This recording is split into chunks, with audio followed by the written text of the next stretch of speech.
Thomas Alva Edison was born on February 11, 1847, in the small town of Milan, Ohio, the seventh and youngest child of Samuel and Nancy Edison. His father was a shingle maker and occasional land speculator who had fled Canada after participating in a failed rebellion against British rule. His mother was a former schoolteacher from a modest Presbyterian family. The Edisons were not wealthy, not educated beyond the basics, and not connected to any particular industry or profession that would suggest what their youngest son would become. Thomas was a sickly child, small for his age, and prone to ear infections that would leave him partially deaf for the rest of his life. He was not a prodigy. He was not identified early as gifted. In fact, his formal schooling lasted only a few months before a teacher reportedly called him addled, prompting his mother to withdraw him and teach him at home. Nancy Edison gave her son a grounding in reading, writing, and arithmetic, but more importantly, she gave him access to books. The young Edison developed an appetite for reading that was indiscriminate and voracious. He read history, science, literature, and philosophy without guidance or curriculum. By the age of 11, he had worked through texts on chemistry and physics that were intended for adults. But Edison was never a theorist. He was not interested in abstract knowledge for its own sake. What fascinated him was how things worked, and whether they could be made to work differently. He built a small laboratory in the basement of the family home in Port Huron, Michigan, where the Edisons had moved when Thomas was 7. He conducted experiments with chemicals, batteries, and telegraph equipment, often producing small explosions or foul smells that irritated his parents. At 12 years old, Edison took a job selling newspapers and snacks on the Grand Trunk Railway, which ran between Port Huron and Detroit. This was not unusual for boys of his age and class. What was unusual was how Edison used the opportunity.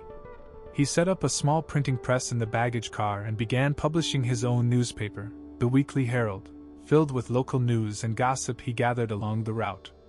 He also moved part of his chemical laboratory into the train, continuing his experiments during the long hours between stops. The railway work gave Edison something more valuable than income. It gave him access to the telegraph offices at each station along the line. The telegraph was the defining technology of mid-19th century America. Developed commercially in the 1840s, it had transformed communication across vast distances, enabling businesses, governments, and newspapers to transmit information in minutes rather than days or weeks. By the time Edison was a teenager, telegraph lines crisscrossed the continent, and telegraph operators were among the most skilled and sought-after workers in the country. Edison was captivated by the technology. He befriended operators at the stations, watched them work, and eventually learned to send and receive Morse code himself. At 15, he saved the young son of a station agent from being struck by a runaway freight car. The grateful father, a telegraph operator named James Mackenzie, offered to train Edison formally in telegraphy. Edison accepted immediately. For the next several years, Edison lived the itinerant life of a telegraph operator, moving from city to city across the Midwest and South, taking jobs wherever they were available. He worked in Indianapolis, Cincinnati, Memphis, Louisville, and dozens of smaller towns. The work was demanding. Operators were expected to transcribe messages rapidly and accurately, often working through the night when line traffic was heaviest. Edison was fast, but his growing deafness made it difficult for him to hear the clicking of the sounder clearly. He compensated by developing techniques to feel the vibrations of the instrument, and by volunteering for night shifts when the pace was slower and he could work more carefully. He also began tinkering with the equipment itself, looking for ways to improve its speed, clarity, and reliability. Edison was not the only telegraph operator experimenting with the technology. The industry attracted mechanically minded young men who saw opportunities for improvement and, potentially, profit. But Edison was unusually persistent and unusually willing to take risks. He spent his wages on books and equipment. He stayed up late conducting experiments. He filed his first patent in 1868, at the age of 21, for an electric vote recorder designed to speed up the tallying process in legislative bodies. The device worked perfectly, but no one wanted it. Legislators, Edison discovered, valued the delays inherent in the old system because they provided time for negotiation and persuasion. The experience taught Edison a lesson he never forgot. Technical innovation was worthless if it did not meet a genuine market need. From that point forward, he resolved to invent only things that people would actually pay for. In 1869, Edison arrived in New York City with almost no money and no job. He had borrowed the train fare from a friend and slept on benches in the waiting room of a telegraph office. Within days, he had talked his way into a position at the Gold Indicator Company, which operated a system of electrical indicators that transmitted gold prices from the stock exchange to brokerage offices across the city. The technology was crude and frequently broke down. When the main transmitter failed during a period of market panic, Edison stepped forward and repaired it on the spot. The company's president, impressed by his skill, offered him a full-time position as a technician. Within months, Edison had improved the indicator system significantly, and he began developing his own designs for stock tickers and related equipment. The stock ticker was a specialized form of telegraph that printed price information on a narrow strip of paper tape. It was essential to the operations of Wall Street, and any improvement in its speed or reliability was worth substantial money. Edison formed a partnership with another inventor, Franklin Pope, and together they established a small firm to develop and market telegraph equipment. The partnership did not last long. Edison preferred to work independently, and he soon bought out Pope's share of the business. In 1870, he sold an improved version of his stock ticker to the Gold and Stock Telegraph Company for $40,000, an enormous sum at the time and far more than Edison had expected. He used the money to establish his first real laboratory and manufacturing facility in Newark, New Jersey. The Newark workshop was a revelation. For the first time, Edison had the space, equipment, and staff to pursue multiple projects simultaneously. He hired skilled machinists, electricians, and draftsmen, and he drove them relentlessly. The shop operated around the clock, with Edison himself often working 20-hour days, sleeping on a bench when exhaustion overcame him. The atmosphere was chaotic but productive. Edison developed improvements to the telegraph, including systems for sending multiple messages over a single wire simultaneously, a technique known as multiplex telegraphy. He also worked on automatic telegraph systems, electric pens, and mimeograph machines. Each successful invention generated revenue that funded further experimentation. Each failure provided information that guided the next attempt. Edison's method of invention was unlike anything that had come before. He did not work alone in a garret, waiting for inspiration. He assembled teams, divided labor, and attacked problems systematically. He kept detailed notebooks recording every experiment, every result, every idea for improvement. He filed patents compulsively, sometimes dozens in a single year, building a wall of intellectual property around his innovations. He was not the solitary genius of popular mythology. He was an organizer, a manager, and above all, a relentless worker who believed that invention was less a matter of brilliance than of persistence. Genius, he would later say, was 1% inspiration and 99% perspiration. This was not false modesty. It was a statement of method. By the mid-1870s, Edison had established himself as the most productive inventor in America. He had money, reputation, and a growing staff of skilled assistants. He was married now, to Mary Stilwell, a young woman who had worked in his Newark shop, and they had started a family. But Edison was not satisfied with improving existing technologies. He wanted to create something entirely new, something that would transform daily life in ways that even the telegraph had not. He began looking beyond the telegraph industry, searching for a project worthy of his ambitions. He found it in the telephone, a device that Alexander Graham Bell had recently patented and that Edison believed he could improve dramatically. The telephone would lead Edison to the phonograph, and the phonograph would lead him to the incandescent light. The next decade would make him the most famous inventor in the world. The telephone arrived in Edison's life at precisely the right moment. Alexander Graham Bell had demonstrated his speaking telegraph in 1876, and within months the device had captured the imagination of the public and the attention of investors. But the early telephone was deeply flawed. The sound quality was poor, the range was limited, and the transmitter that converted voice into electrical signals was so weak that users had to shout directly into the mouthpiece to be heard at all. Western Union, the dominant telegraph company in America, had initially dismissed Bell's invention as a toy. By 1877, the company had reconsidered and was desperate to enter the telephone business. But Bell held the key patents. Western Union needed a way around them, and they turned to Edison. Edison threw himself into the problem with characteristic intensity. He understood immediately that the weakness of Bell's system lay in the transmitter. Bell used a device that relied on electromagnetic induction, which produced a faint and inconsistent signal. Edison experimented with dozens of alternative approaches, filling notebook after notebook with sketches and test results. He tried different materials, different configurations, different principles of operation. After months of work, he developed a transmitter based on a carbon button that varied its electrical resistance in response to sound waves. The carbon transmitter was vastly superior to Bell's design. It produced a louder, clearer signal that could travel much greater distances without degradation. Western Union paid Edison handsomely for the invention and used it to launch their own telephone service in direct competition with Bell. The telephone war between Western Union and the Bell Telephone Company was brief but fierce.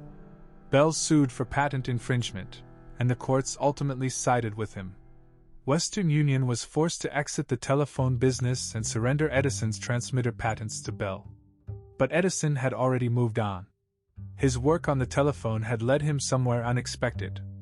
In the summer of 1877, while experimenting with ways to record telegraph messages automatically, Edison noticed that the vibrations of the diaphragm in his telephone transmitter could be captured and preserved. If sound waves could make a diaphragm vibrate, and if those vibrations could be recorded in some medium, then perhaps the original sound could be reproduced later by reversing the process. Edison assigned one of his assistants, John Croce, to build a device based on a rough sketch. The machine consisted of a cylinder wrapped in tinfoil, a hand crank to rotate it, and a stylus attached to a diaphragm. When Edison spoke into the mouthpiece while turning the crank, the stylus cut a groove into the foil that corresponded to the vibrations of his voice. When he repositioned the stylus and turned the crank again, the groove guided the stylus through the same pattern of vibrations, which the diaphragm converted back into sound. The first words Edison recorded and played back were the opening lines of the nursery rhyme "Mary Had a Little Lamb." The phonograph worked on the very first attempt. Nothing like this had ever existed before. The telegraph could send messages across distances, but it could not capture the human voice itself. The telephone could transmit speech in real time, but once the words were spoken, they vanished forever. The phonograph did something that had been impossible throughout all of human history. It made sound permanent. It separated the voice from the body and the moment from time. Edison understood immediately that he had created something extraordinary, though he was not entirely sure what to do with it.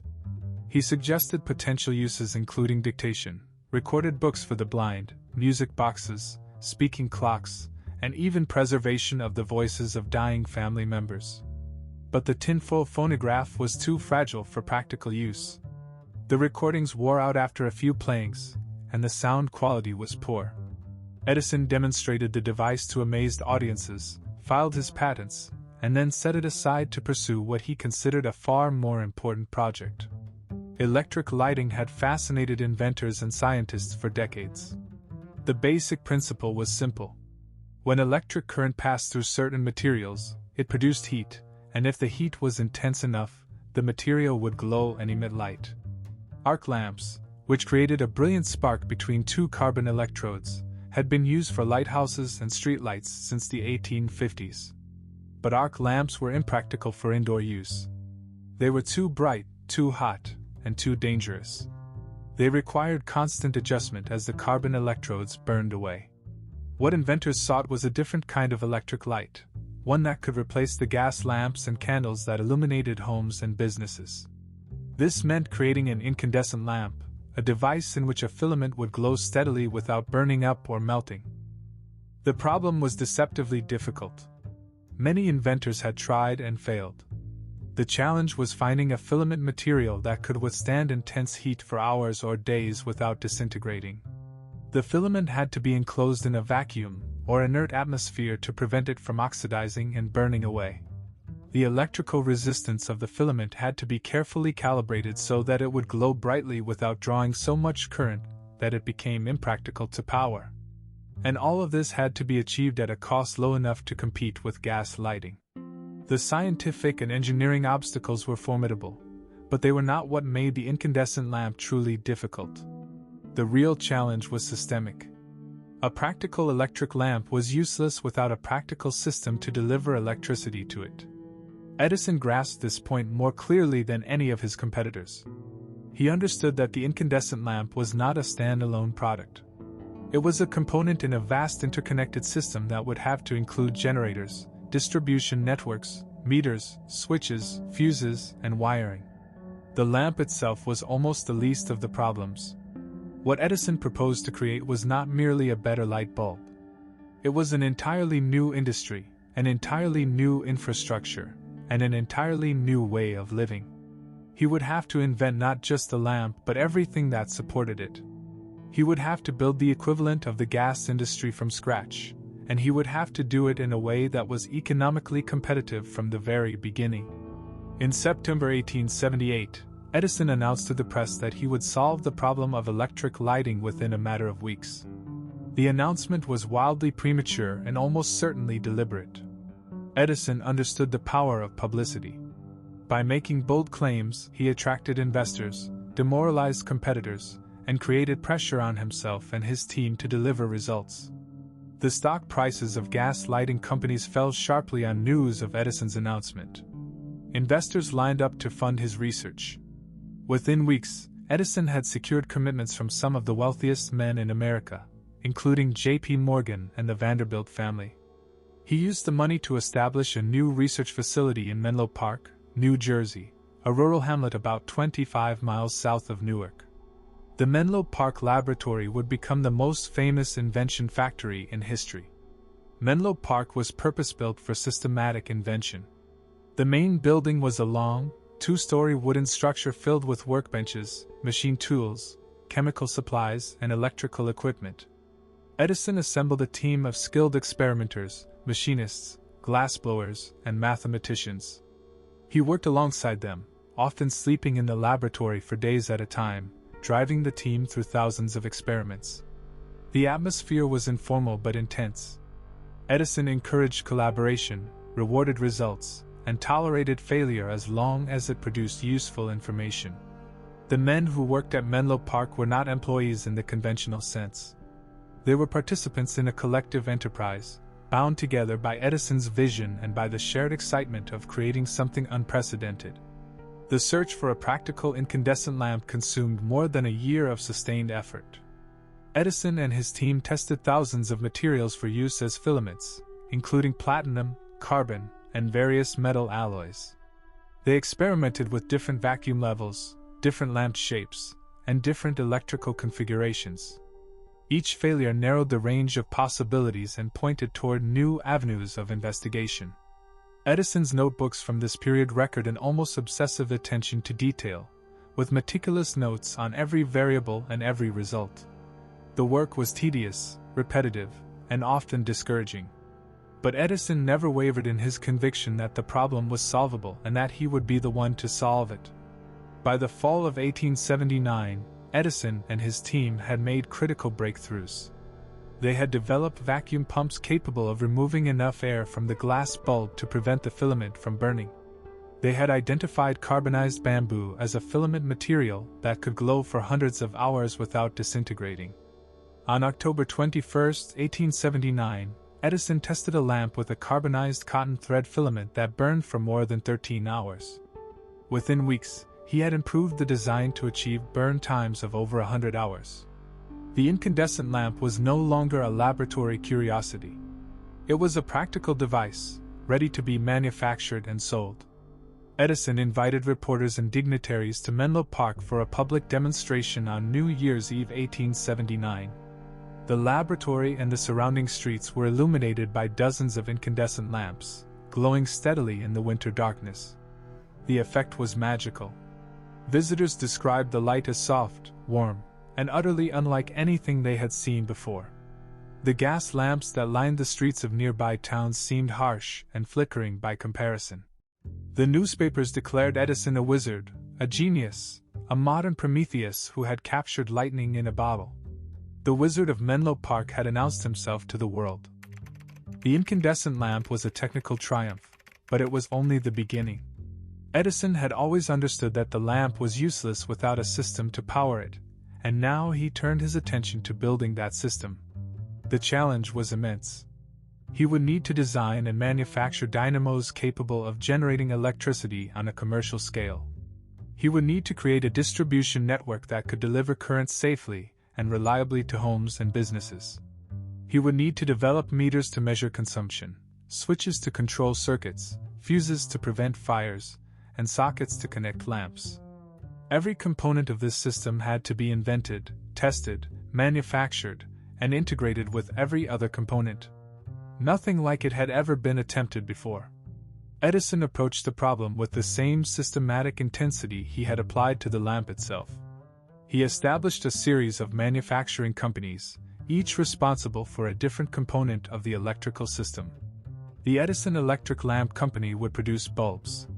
The Edison Machine Works would build dynamos.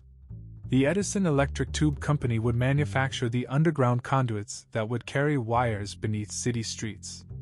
The Edison Company for Isolated Lighting would install self-contained electrical systems in individual buildings. This corporate structure allowed Edison to maintain control over every aspect of his system while spreading the financial risk among multiple investors. It also created a vertically integrated enterprise in which each company depended on and supported the others. The technical challenges were formidable. Edison's dynamos, which he called jumbos, were the largest and most powerful electrical generators ever built. Each machine weighed several tons and could power more than 1,000 lamps simultaneously. The design required innovations in magnetic field strength, armature construction, and mechanical efficiency. Edison and his engineers spent months refining the dynamos, testing different configurations, and solving problems of heat dissipation and vibration. The underground distribution system presented different challenges. Edison rejected the overhead wires that were common for telegraph and arc lighting systems. He believed that overhead wires were ugly, dangerous, and vulnerable to weather damage. Instead, he designed a system of insulated copper conductors buried in iron tubes beneath the streets. This approach was far more expensive than stringing wires on poles, but Edison was convinced it was essential for public acceptance and long-term reliability. The question of electrical distribution involved fundamental decisions about the nature of the current itself. Edison chose to use direct current, which flows continuously in one direction.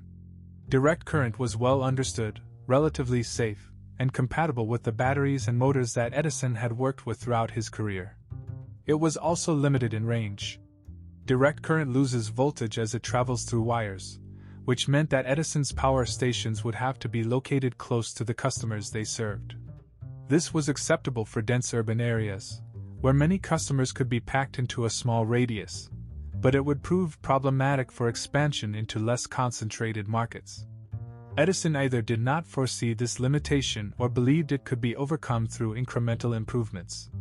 He committed himself to direct current and never reconsidered that decision, even when evidence of its shortcomings became impossible to ignore. Edison chose Lower Manhattan as the site for his first commercial power station. The district around Pearl Street was the financial heart of New York City, home to banks, brokerage houses, newspapers, and the offices of the city's most powerful businessmen. These potential customers had money to spend on modern conveniences and influence to shape public opinion. If Edison could light Wall Street, the rest of the country would follow. He negotiated with city officials for permission to tear up the streets and lay his underground conduits. He signed contracts with building owners who agreed to install Edison's wiring and fixtures. He constructed a generating station in a converted warehouse at 257 Pearl Street, filling it with 6 massive jumbo dynamos and the boilers and steam engines needed to drive them. The Pearl Street station began commercial operation on September 4, 1882. At 3 o'clock in the afternoon, Edison personally threw the switch that sent current flowing through the underground mains. In the offices of J.P. Morgan's bank, a few blocks away, incandescent lamps flickered to life. Within hours, more than 400 lamps were burning in the buildings connected to the system. The light was clean, steady, and safe. There were no open flames, no noxious fumes, no risk of gas leaks or explosions. The newspapers celebrated the achievement as a revolution in urban life. Edison had done what he promised. He had brought practical electric lighting to the heart of America's greatest city. The Pearl Street station was a technical success but a financial struggle. The cost of building and operating the system far exceeded Edison's initial estimates. The underground conduits were expensive to install and maintain. The dynamos consumed vast quantities of coal and required constant attention from skilled engineers. The price Edison charged for electricity was barely competitive with gas, and many potential customers remained skeptical of the new technology. Edison had expected the Pearl Street district to become profitable within months. Instead, it operated at a loss for years. Only Edison's access to wealthy investors and his willingness to absorb personal financial risk kept the enterprise alive during its early years. Despite the financial difficulties, Edison pressed forward with expansion. He licensed his system to local companies in cities across America and Europe, providing equipment, technical assistance, and the right to use his patents in exchange for royalties and equity stakes. By 1884, Edison generating stations were operating in dozens of cities, from Boston to Chicago to London. The total number of Edison lamps in service grew from a few thousand to tens of thousands to hundreds of thousands. Each installation demonstrated the practicality of electric lighting and created demand for more. Edison's company struggled to keep pace with orders. The manufacturing operations that had seemed adequate for experimental work proved insufficient for commercial production.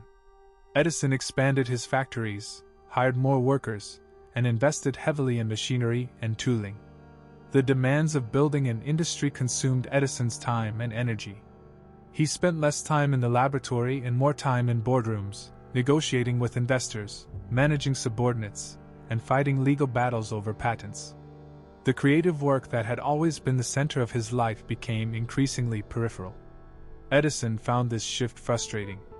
He was an inventor, not a businessman, and the compromises and delays inherent in commercial operations wore on his patience. He also faced growing personal difficulties. His wife Mary had never adjusted to the demands of life with Edison.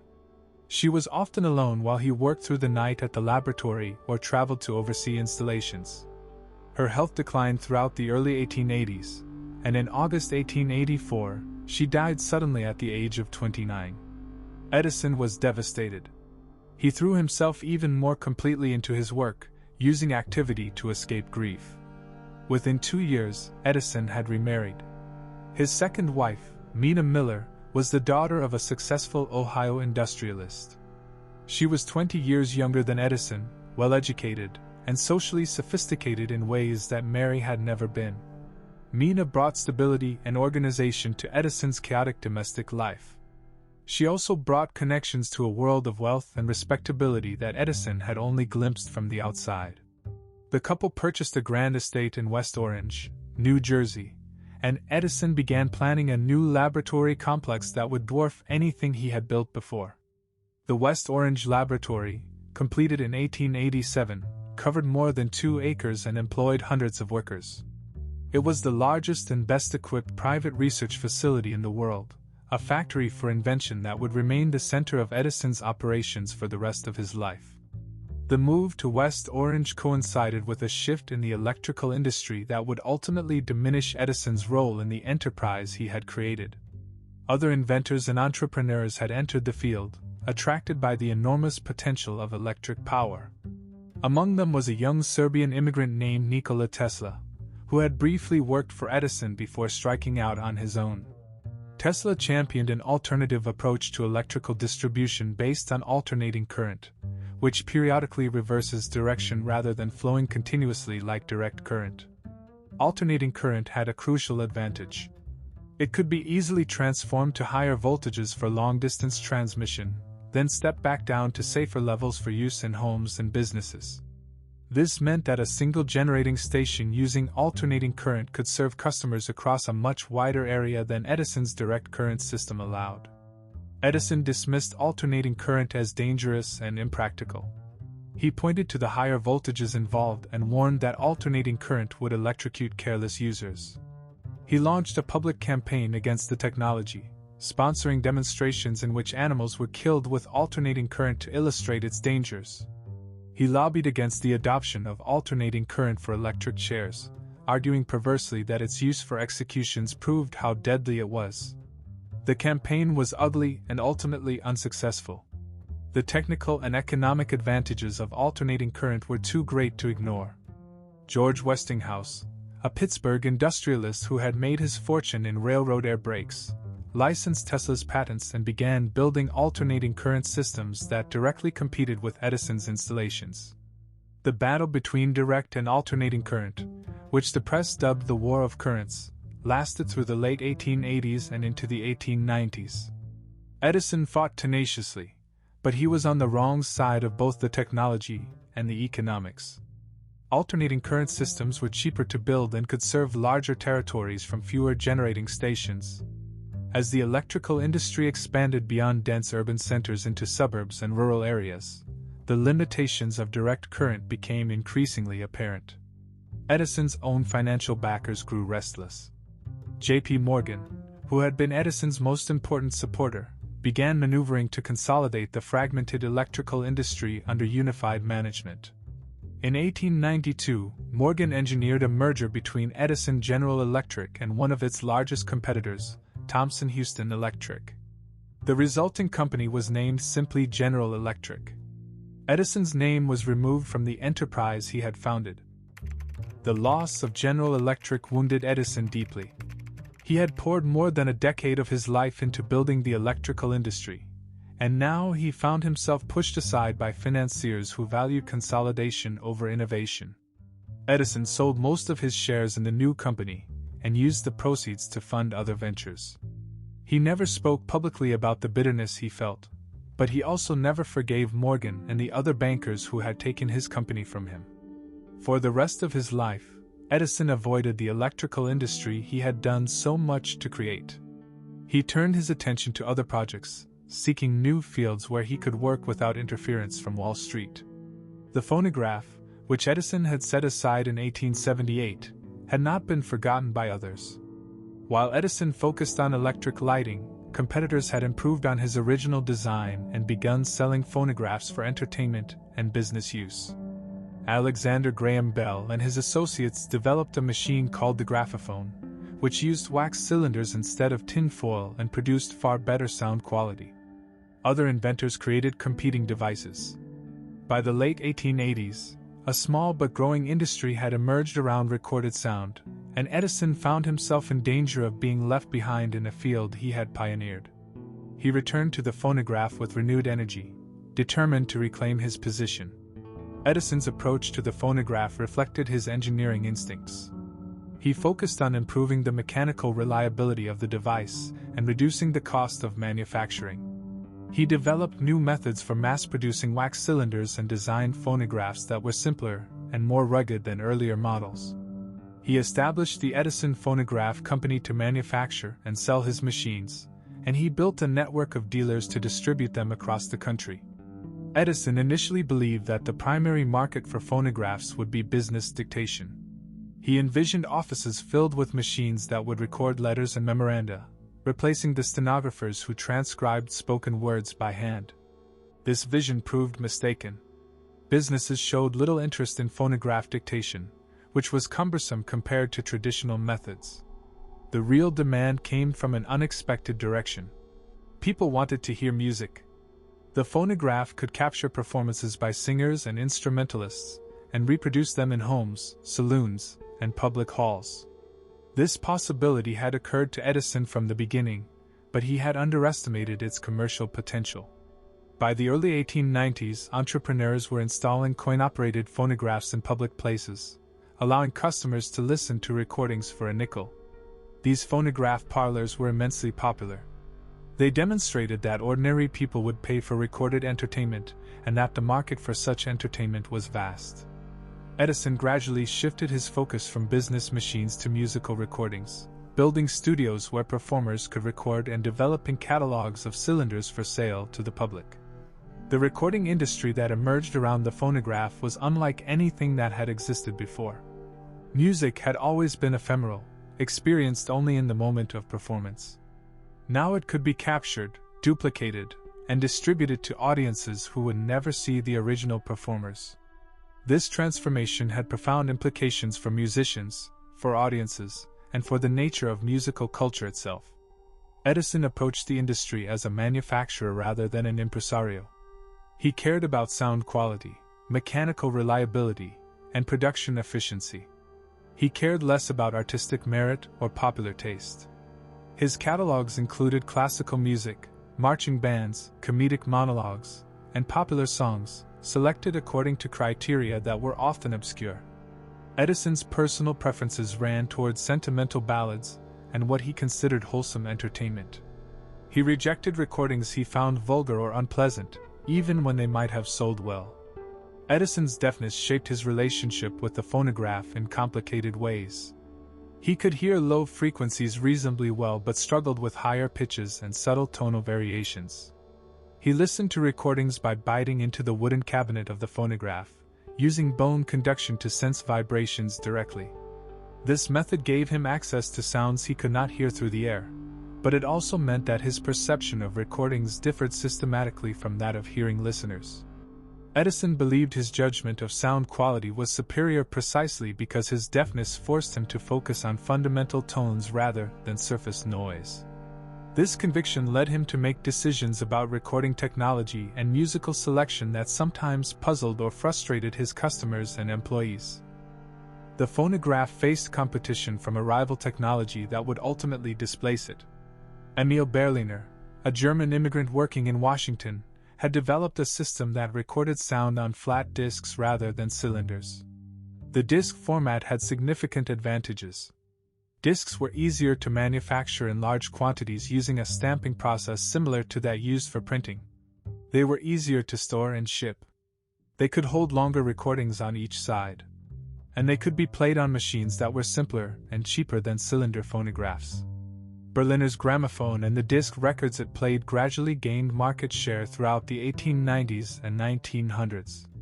Edison stubbornly resisted the disc format, insisting that cylinders produced superior sound quality.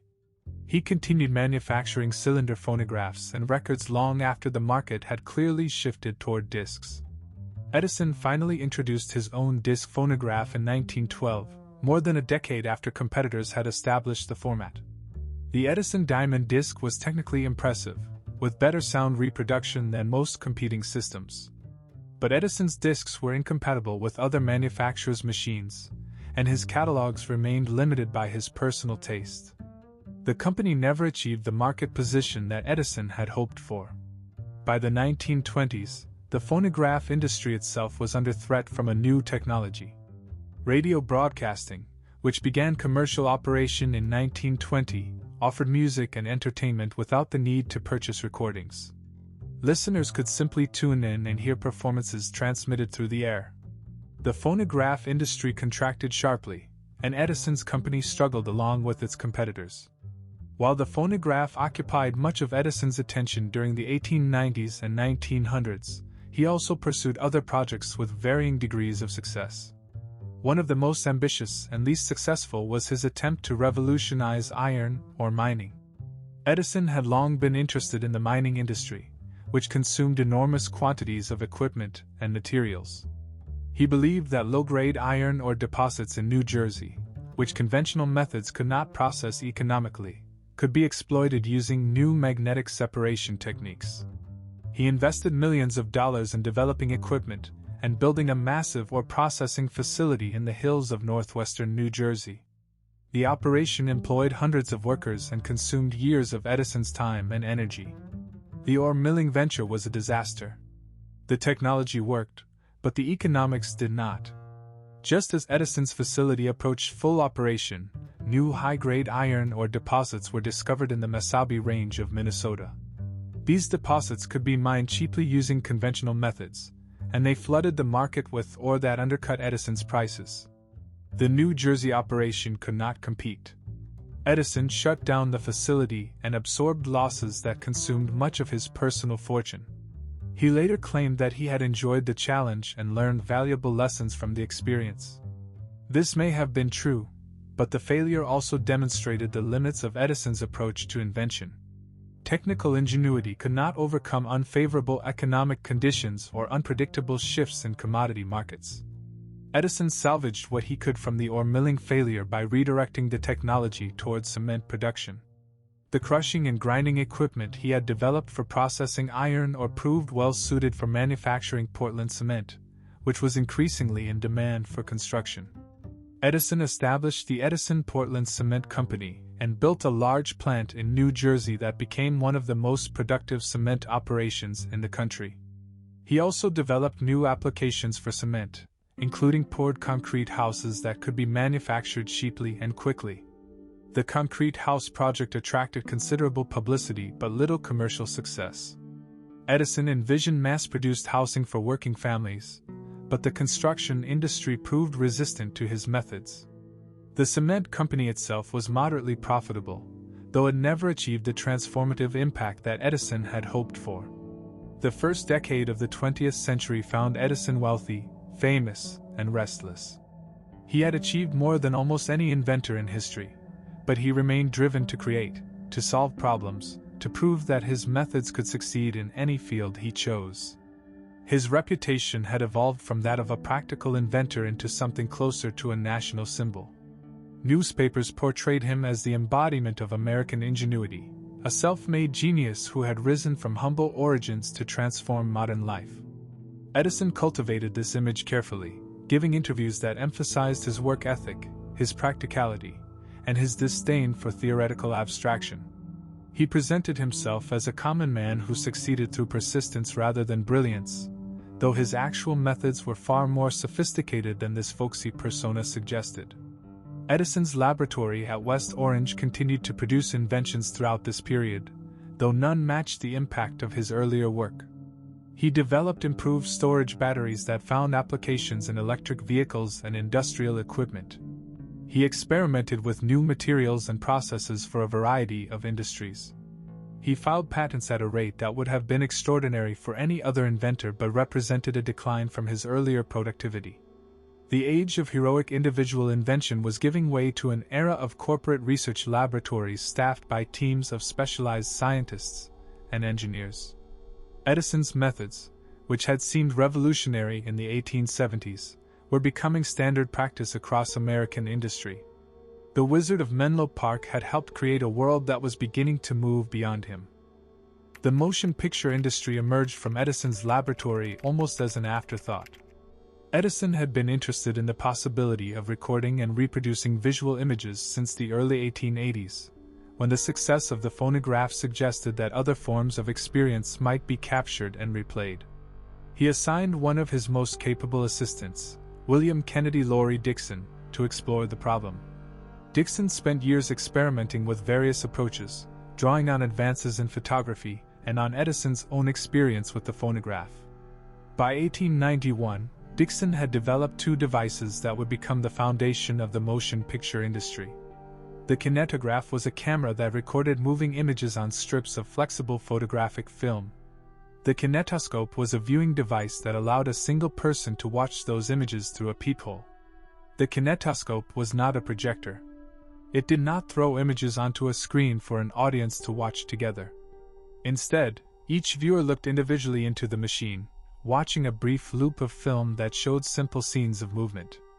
Edison believed that this format was superior because it allowed him to sell or lease individual machines, each generating revenue from customers who paid a nickel to watch. He saw no advantage in projection, which would allow a single machine to entertain many viewers simultaneously but would reduce the total number of machines he could sell. This calculation proved short-sighted. Other inventors, recognizing the commercial potential of projected motion pictures, developed their own projection systems and quickly surpassed Edison in the emerging entertainment market. Edison eventually introduced his own projector, the Vitascope, in 1896, but he had lost the early advantage. The motion picture industry developed rapidly in the late 1890s and early 1900s, driven by entrepreneurs who built theaters, produced films, and created distribution networks that reached audiences across the country and around the world. Edison participated in this industry but never dominated it. He produced films at his West Orange studio, covering subjects ranging from vaudeville acts to news events to short dramatic narratives. His catalogs included hundreds of titles, but they represented only a fraction of the rapidly expanding market. Edison's approach to film production was similar to his approach to phonograph records. He focused on technical quality and manufacturing efficiency rather than artistic innovation or popular appeal. Edison attempted to control the motion picture industry through aggressive enforcement of his patents. He claimed ownership of fundamental technologies related to cameras, projectors, and film stock, and he filed lawsuits against competitors who used similar equipment without licenses. These legal battles consumed years and millions of dollars. In 1908, Edison and his major competitors agreed to form the Motion Picture Patents Company, a trust that pooled their patents and attempted to regulate the entire industry. The trust controlled access to equipment, film stock, and distribution channels. It sought to suppress independent producers who operated outside its licensing system. For several years, the trust exercised considerable power, collecting royalties and driving unlicensed competitors out of business. The Motion Picture Patents Company ultimately failed.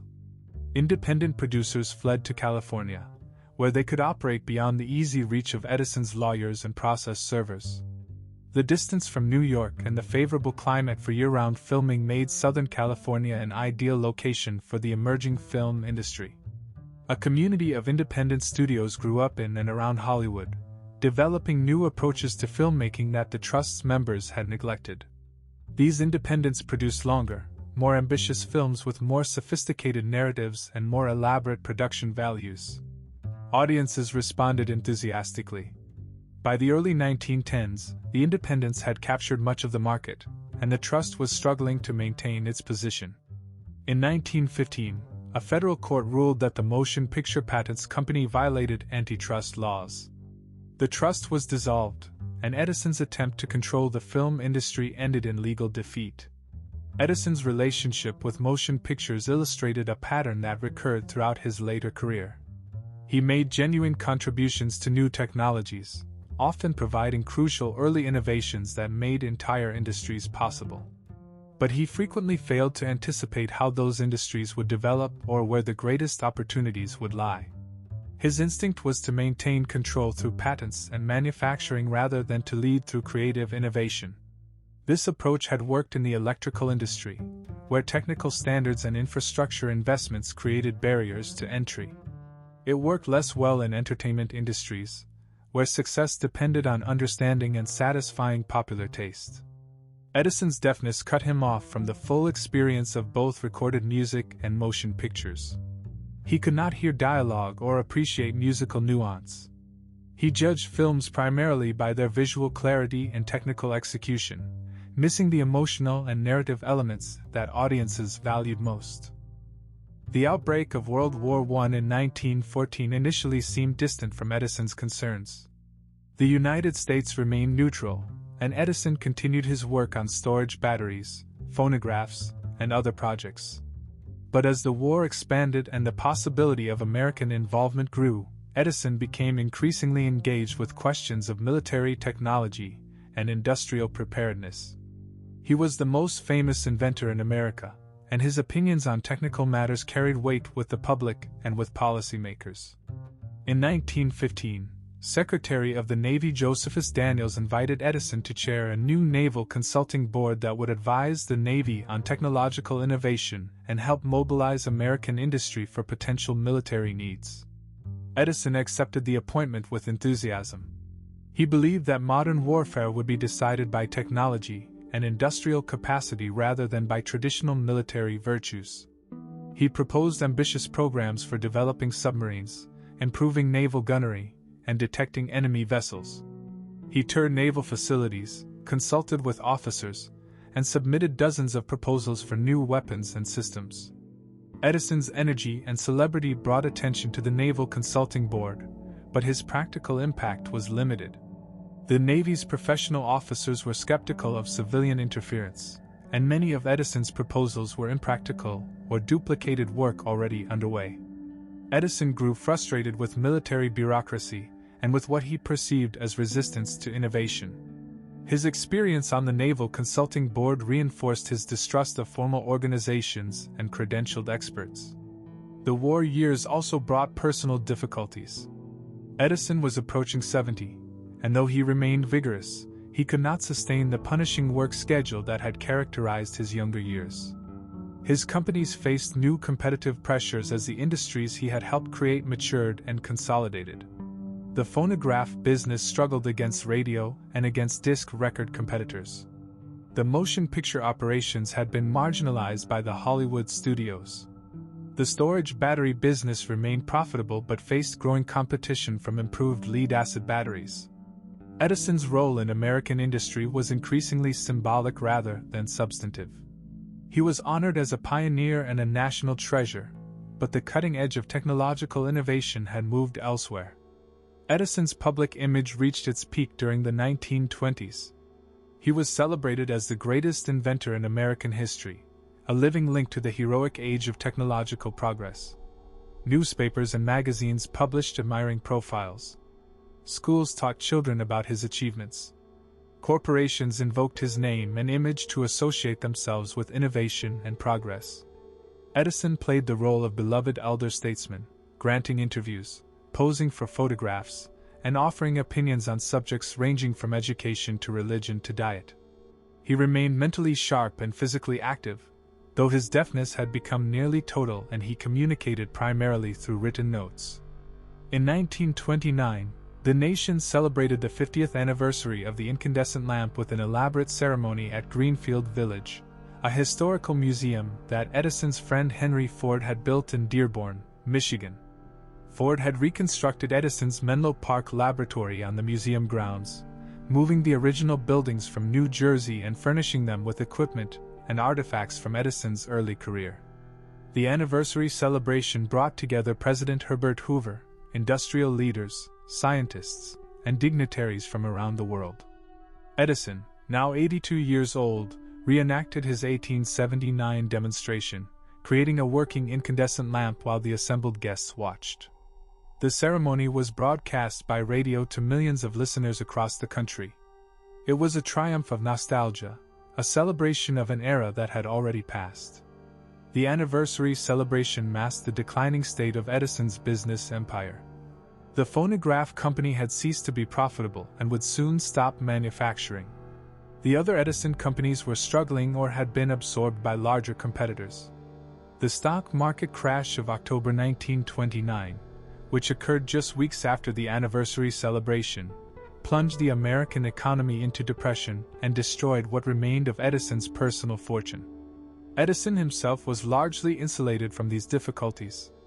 He had transferred most of his assets to his family years earlier, and he continued to live comfortably on his estate in West Orange. But the world he had helped create was changing in ways he could no longer influence or control. Edison's final years were marked by a project that seemed almost whimsical given the scale of his earlier achievements. At the urging of his friends Henry Ford and Harvey Firestone, Edison undertook a systematic search for a domestic source of natural rubber. The United States depended entirely on imported rubber from Southeast Asia, and Ford and Firestone, whose industries consumed vast quantities of the material, worried about the vulnerability of their supply chains. They believed that Edison's methodical approach to experimentation could identify plants native to North America that could produce rubber economically. Edison accepted the challenge and threw himself into the work with an intensity that surprised those who assumed his creative years were behind him. Edison established a botanical laboratory in Fort Myers, Florida, where he had maintained a winter home for decades. He and his assistants collected and tested thousands of plant species, searching for those that contained usable quantities of latex. The work was painstaking and largely fruitless. Most plants produced too little rubber to be commercially viable, and those that produced more required growing conditions or processing methods that were impractical at scale. Edison eventually focused on goldenrod, a common weed that could be cultivated easily and that produced modest amounts of latex in its leaves and stems. He developed hybrid strains that increased rubber content and designed processing equipment to extract and refine the material. By the time of his death, Edison had produced sample tires made from goldenrod rubber, demonstrating that the concept was technically feasible. The rubber project never achieved commercial success. The quantities Edison could produce remained too small and the costs too high to compete with imported rubber. After Edison's death, the project was quietly abandoned. But the work itself revealed something important about Edison's character. He was 80 years old when he began the rubber research, nearly deaf, and wealthy enough to spend his remaining years in comfortable retirement. Instead, he chose to return to the laboratory bench, testing samples, recording results, and searching for solutions with the same persistence he had shown as a young telegraph operator experimenting in his basement. The method that had produced the phonograph and the incandescent lamp remained his method to the end. Edison believed that problems yielded to systematic effort, that nature's secrets could be uncovered through patient investigation, and that the satisfaction of discovery was worth any amount of tedious labor. Edison's health declined gradually through 1930 and 1931. He continued working when he could, visiting his laboratories and reviewing the progress of ongoing projects. But his strength was failing. In August 1931, he collapsed at his home in West Orange and was confined to bed. Doctors diagnosed a combination of ailments including diabetes, kidney disease, and complications from a gastric ulcer. Edison drifted in and out of consciousness over the following weeks. Newspapers published daily bulletins on his condition, and messages of support arrived from around the world. President Hoover issued a statement praising Edison as one of the greatest Americans who had ever lived. Thomas Edison died in the early morning hours of October 18, 1931, at his home in Glenmont. He was 84 years old. His death was front-page news across the country and around the world. Tributes poured in from political leaders, industrial executives, scientists, and ordinary citizens who felt that something irreplaceable had been lost. President Hoover asked Americans to dim their electric lights for 1 minute on the evening of Edison's funeral as a mark of respect. Millions complied, briefly darkening homes and businesses across the nation in honor of the man who had made electric light ubiquitous. The funeral was held at Glenmont on October 21, 1931, exactly 52 years after Edison had first demonstrated a practical incandescent lamp. The ceremony was private, attended only by family and close friends. Edison was buried on the grounds of his estate, beneath a simple marker that bore only his name and dates. There were no elaborate monuments, no grand mausoleums. Edison had always presented himself as a practical man who cared more about results than recognition, and his final resting place reflected that self-image. The Edison that Americans mourned in 1931 was as much a symbol as a man. He represented a vision of progress through individual genius and persistent effort. His story suggested that anyone with sufficient determination could rise from humble origins to transform the world.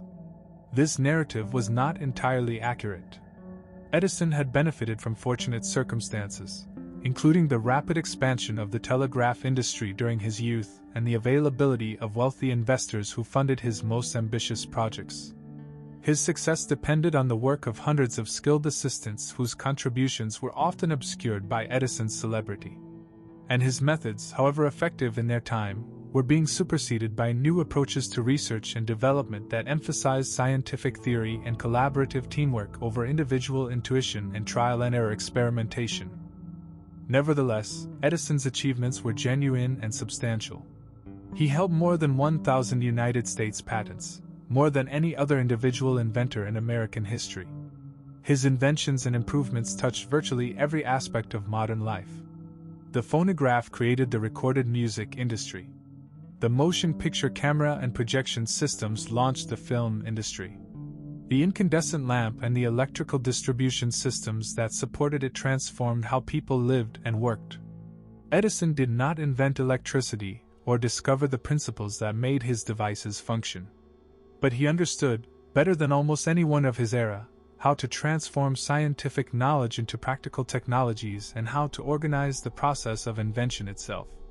Edison's most important contribution may have been the model he created for industrial research. The Menlo Park Laboratory, and later the much larger facility at West Orange, demonstrated that invention could be systematized and accelerated through the coordinated efforts of specialized teams working with adequate resources toward defined goals. This model was adopted and refined by the large corporations that came to dominate American industry in the 20th century. General Electric, the company that had been built on Edison's electrical patents, established one of the first corporate research laboratories in 1900. Other companies followed, creating institutions that employed thousands of scientists and engineers and produced innovations at a pace that no individual inventor could match. Edison had helped create the system that made his own approach to invention obsolete. The electrical industry that Edison founded grew far beyond anything he could have imagined. By the time of his death, electric power had become essential infrastructure, as fundamental to modern life as roads or water systems. Generating stations burned coal and oil to produce electricity that flowed through transmission lines spanning thousands of miles. Factories, farms, homes, and offices depended on electric power for lighting, heating, cooling, communication, and countless other applications. The direct current systems that Edison had championed were largely forgotten, replaced by the alternating current technology he had fought so bitterly to suppress. But the basic concept of centralized generation and distributed delivery remained Edison's vision, even if the technical details had evolved beyond recognition. The recorded sound industry followed a similar trajectory. The phonograph cylinders that Edison had manufactured were obsolete within years of his death, replaced first by disc records and then by magnetic tape and digital formats that Edison could not have anticipated. But the fundamental idea of capturing and reproducing sound, which had seemed almost magical when Edison first demonstrated it in 1877, became so commonplace that it was taken for granted. Music became portable, personal, and perpetually available. The voices of the dead could speak to the living. The entire relationship between performance and audience was transformed in ways that continued to unfold decades after Edison's death. The motion picture industry that Edison had helped launch and then tried to control grew into one of the largest and most influential cultural enterprises in human history. Hollywood studios produced films that were watched by billions of people around the world. The technology evolved from silent films to talkies, from black and white to color, from celluloid to digital. But every film ever made descended in some sense from the experiments that William Dickson conducted in Edison's laboratory, recording brief sequences of movement on strips of flexible film. Edison's legacy extended beyond specific inventions to encompass a broader transformation in how Americans understood the relationship between knowledge and progress. Before Edison, invention was often seen as a matter of luck or inspiration, the province of eccentric individuals who stumbled upon useful discoveries through some combination of genius and accident. Edison demonstrated that invention could be pursued deliberately, that problems could be attacked systematically, and that the process of creating new technologies could itself be organized and managed.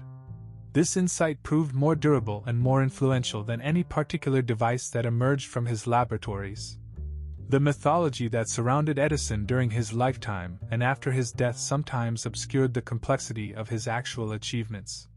Popular accounts portrayed him as a lone genius who created revolutionary technologies through sheer force of will. This image flattered American beliefs about individualism and self-reliance, but it bore only partial resemblance to reality. Edison always worked with teams of skilled collaborators. His success depended on access to capital, on favorable legal and regulatory environments, and on the prior accumulation of scientific knowledge that he could draw upon and apply. Edison understood these dependencies better than his admirers did. He knew that invention was a social process embedded in economic and institutional contexts. But he also knew that the public preferred simpler stories, and he was willing to play the role that the public expected. The tension between Edison's public image and his actual methods reflected a broader ambiguity in American attitudes toward technology and progress. Americans celebrated individual inventors as heroes, But the technologies those inventors created often disrupted established ways of life and concentrated power in the hands of large corporations. Edison himself embodied this contradiction. He presented himself as a democratic figure, a man of the people who had risen through hard work and native ability. But his inventions helped create industries dominated by monopolies and trusts that ordinary people could neither control nor escape. The electrical utilities that grew out of Edison's work became some of the largest and most powerful corporations in America. The entertainment industries he helped launch shaped public consciousness in ways that raised profound questions about cultural authority and democratic participation. Edison's attitudes toward labor and management reflected the values of his era and his class. He worked his employees hard and expected them to share his dedication to the enterprise. He opposed unions and dismissed workers who attempted to organize. He believed that success came to those who earned it through effort and ability, and he had little sympathy for those who fell behind in the competitive struggle. These views were common among industrialists of Edison's generation, but they sat uneasily alongside the democratic rhetoric that surrounded his public image. Edison was a self-made man, but the system he helped create made it increasingly difficult for others to follow his path.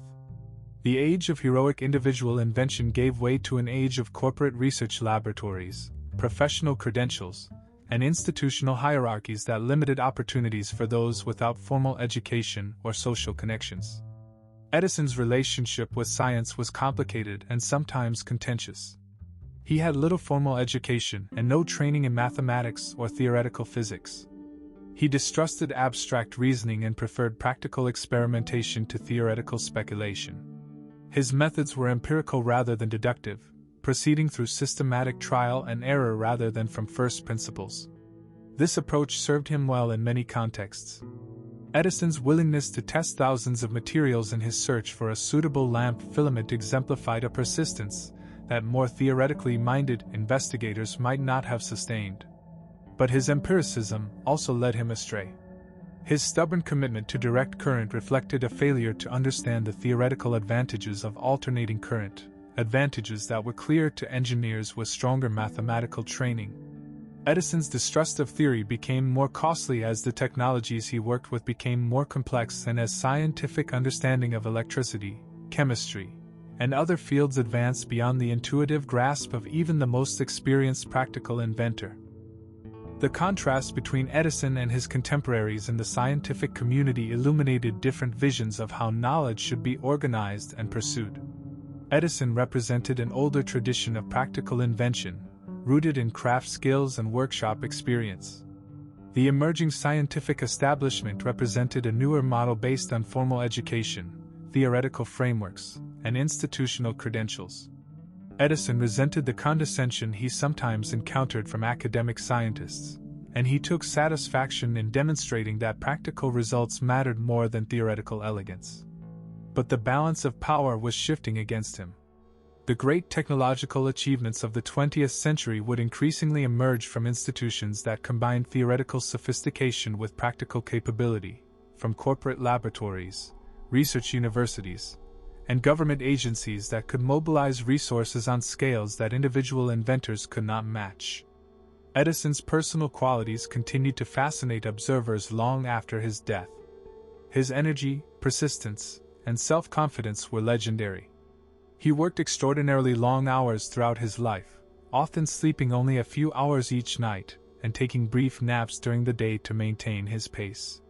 He was intensely competitive and took defeat poorly. He could be generous to those who earned his respect and harsh to those who disappointed him. His deafness, which worsened throughout his life, isolated him socially but may also have enhanced his concentration by shielding him from distractions. Edison claimed that his deafness was an advantage, allowing him to focus on his work without interruption. This may have been rationalization, but it also reflected Edison's characteristic determination to find opportunity in every obstacle. Edison's family life was less successful than his professional career. His first marriage, to Mary Stilwell, was marked by long separations and emotional distance. Edison was devoted to his work in ways that left little room for domestic intimacy. His children from both marriages often felt neglected, and several struggled with personal difficulties that may have reflected the absence of paternal attention. Edison was more comfortable in the laboratory than in the parlor, more engaged with technical problems than with human relationships. This imbalance was common among men of his generation and background, but it had costs that Edison may not have fully recognized. The world Edison left behind in 1931 was vastly different from the world he had entered in 1847. When Edison was born, the United States was a predominantly rural nation of fewer than 25 million people. Communication beyond the local community was slow and uncertain. Artificial light came from candles, oil lamps, and gas jets. Transportation depended on horses, sailing ships, and the early railroads. Entertainment was live and local, limited to what performers could present to physically present audiences. By the time Edison died, the United States had become an urban industrial power of over 120 million people. Instantaneous communication spanned the globe. Electric light illuminated cities and homes across the nation. Automobiles and airplanes had revolutionized transportation. Recorded music and motion pictures had created mass entertainment industries that reached audiences of millions. Edison had not caused all of these changes, but he had contributed to many of them and had benefited from the broader transformations that made his work possible and profitable. The industries Edison helped create continued to evolve in ways he could not have predicted.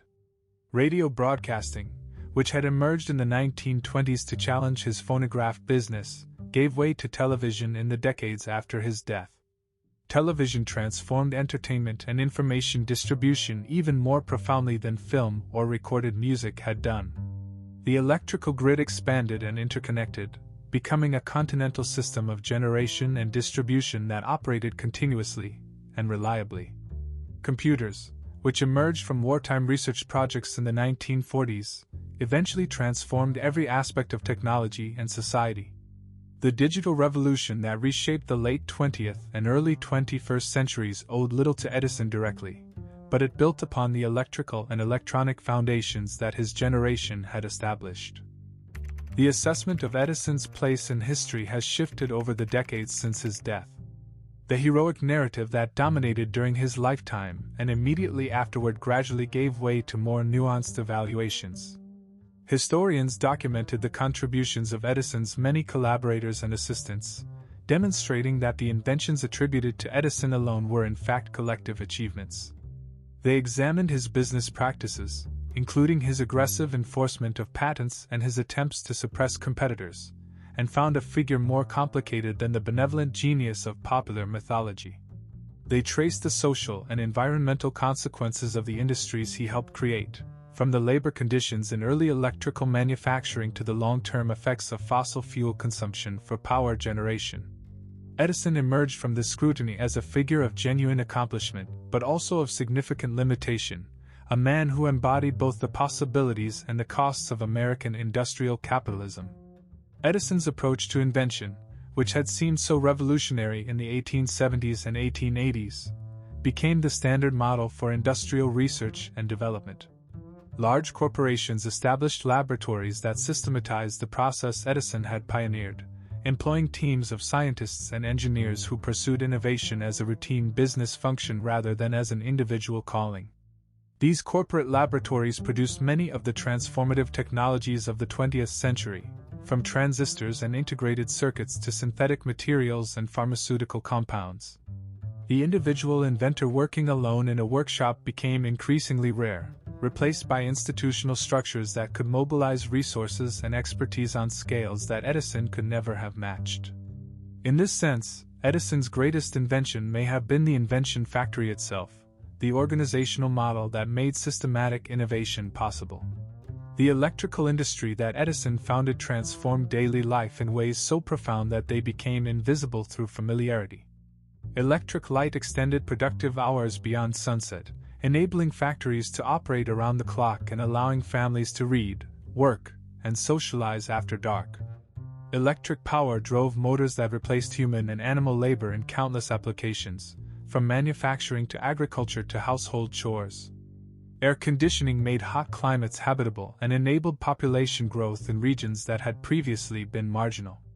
Refrigeration transformed food distribution and storage, enabling fresh produce to travel thousands of miles and reducing the seasonal constraints that had governed human diet for millennia. Electric communication, from the telegraph that Edison first mastered to the internet that emerged long after his death, collapsed distances and created new forms of community and commerce. None of these developments was Edison's work alone, but all of them grew from foundations he helped establish. The recorded sound industry that began with Edison's tinfoil phonograph evolved through technologies he could not have imagined. Magnetic tape replaced mechanical recording in the mid-20th century, offering higher fidelity and easier editing. Digital recording, which emerged in the 1980s, transformed sound into numerical data that could be stored, copied, and transmitted without degradation. The compact disc, the MP3 file, and streaming services each represented further steps in a progression that began with Edison's voice reciting "Mary Had a Little Lamb." By the early 21st century, virtually all recorded music in history was available instantly to anyone with an internet connection. The scarcity that had characterized music for all of human history had been replaced by abundance so complete that the challenge became not finding music, but choosing among endless options. Edison had made this possible by demonstrating that sound could be captured and preserved. Everything that followed was elaboration on that fundamental insight.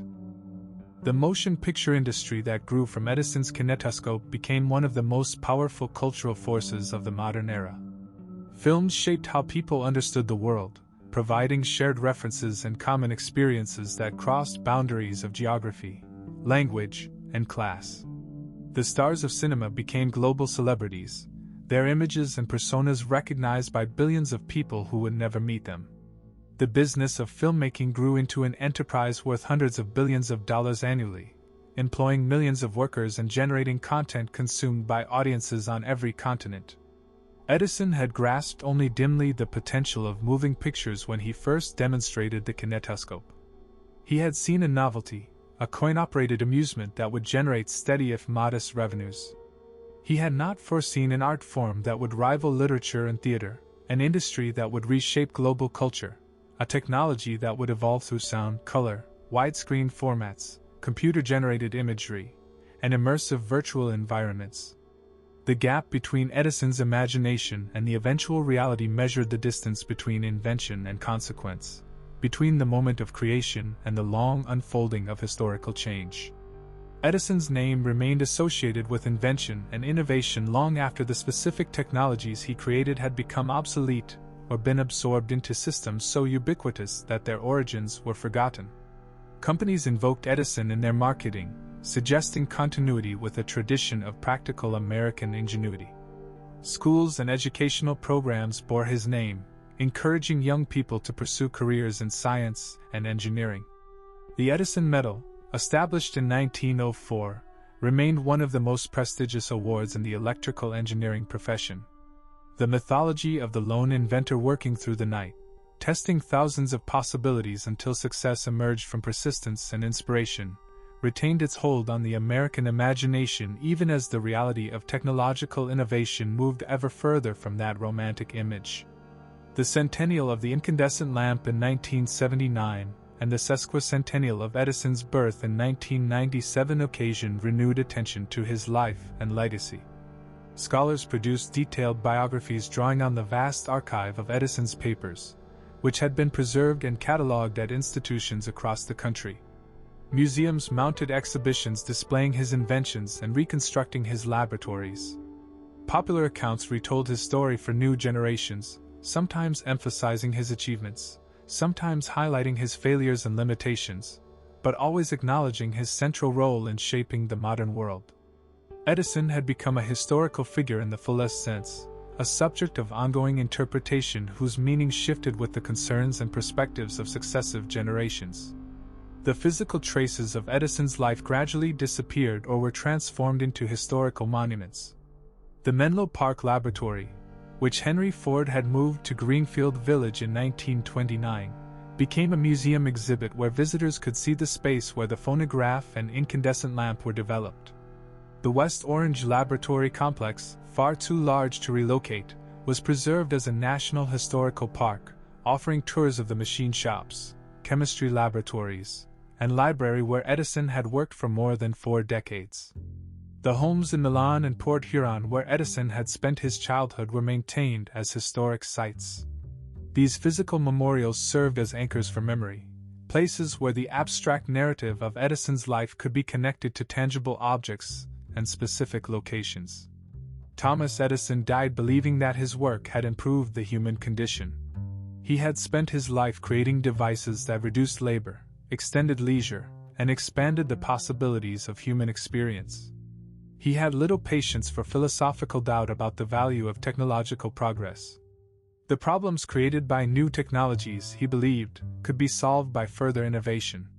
The costs of industrialization were regrettable but temporary, the necessary price of advancement toward a better future.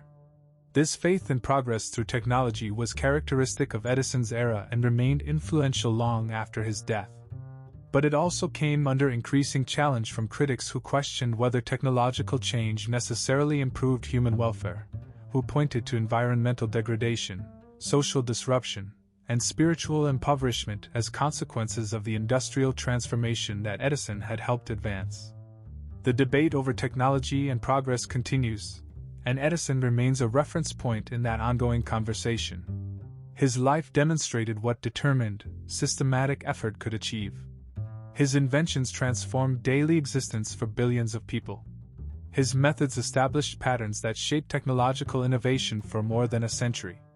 But his life also illustrated the limitations of purely technical solutions to human problems, the unintended consequences that accompany every innovation, and the difficulty of foreseeing how new technologies will reshape the societies that adopt them. Edison lit America, but the light he provided illuminated complexities he never fully grasped. The world he helped create was brighter, louder, faster, and more connected than the world he was born into. Whether it was better remained, as it remains, a question that technology alone cannot answer.